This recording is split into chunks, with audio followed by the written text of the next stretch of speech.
దానికి తోడు కృష్ణ పరమాత్మ సారథ్యం చేస్తున్నాడు. ఇద్దరి మధ్య భయంకరమైన యుద్ధం ప్రారంభమైంది.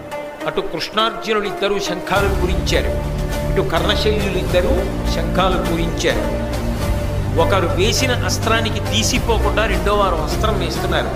కర్ణార్జునుల యొక్క యుద్ధం జరుగుతుంటే ఇక చాలా సైన్యం, మనమేముంది క్షణాల మీద కొట్టుకోవచ్చు, చావచ్చు, ఈ యుద్ధం మళ్ళీ చూడటం కుదురుతుందా అని యుద్ధం మానేసి చూస్తూ నిలబడ్డాడు.